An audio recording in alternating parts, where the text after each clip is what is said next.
Clean as you go, definitely a good concept to follow. So I've cut up my salmon, I put it into the mixing bowl. I'm just gonna give this like a quick little toss with all the seasoning. And the old coot here, come back at you with another exciting video, right? So basically I'm making salmon poke today with farm raised salmon. I know it's not the healthiest or the best, but this is what I could afford, so this is what I bought. So anyways, the whole process was buy your salmon or if you're going to do it with albacore or tuna or whatever the case may be, stick it in the freezer overnight just so that basically you kill off any of the worms that may have been in the salmon or the tuna or whatever it is. The next day, take it out of the freezer, put it into the refrigerator, let it defrost naturally for 24 hours in the refrigerator. Then the next day after that, then you can go ahead and slice it. If it's still partially frozen, that's totally fine. It actually makes it easier to cut up.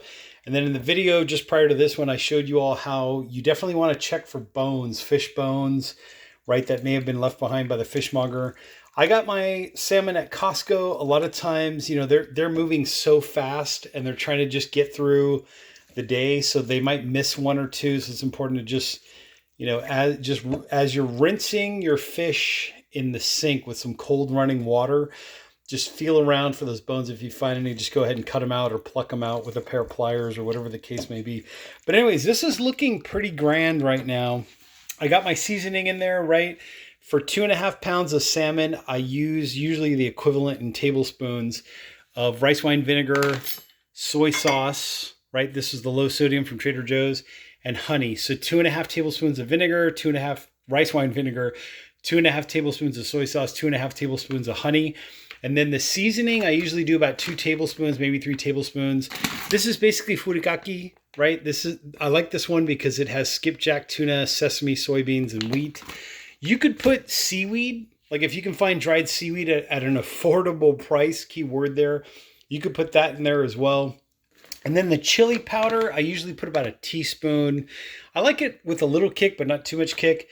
And then I ran out of cilantro, but normally I would put maybe about 2 or 3 tablespoons of chopped cilantro in there to give it that like grassy bite, that, you know, green, fresh, grassy kind of a flavor. And then garlic, I put about 5 cloves of garlic in there. I like it garlicky. Ginger, I put about a thumb-sized piece of ginger in there, like chopped it up very fine, you know, very nice chop on it. And then this is kind of like rustic style, right? So whatever's in there is whatever's in there. And then the other key ingredient was the roasted sesame oil, right? Roasted sesame oil. This is the brand that I like, product of Japan. You know, try to use it within the expiration date, as I kind of pointed out 2 videos back. But sesame seed oil, there you go. That's why I like this one, the Japanese one. This just has the best roasted flavor. If you want to use regular sesame oil, right, instead of the roasted, that's fine too. Whatever floats your boat. And then if you want to add a little more sesame seeds, which I like to do everything a little extra, right? Just a little bit extra. So roasted sesame seed. This is the one that I like. This is the one that I use. I think it's the least inexpensive one, at least that I could find. But basically that's what's in that. So anyways, with that being said, this is all mixed up. This will go into the refrigerator now for about an hour. I know it's tempting to take a bite right now, but I'm just going to hold off for an hour just so that all these flavors can mingle.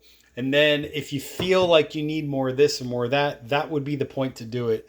So I would put everything in the fridge, and then after about an hour, then taste it and see what it needs. And if it needs something else, just go ahead and remix. But yeah, you'll notice that you do have a little bit of extra liquid down there, which is fine.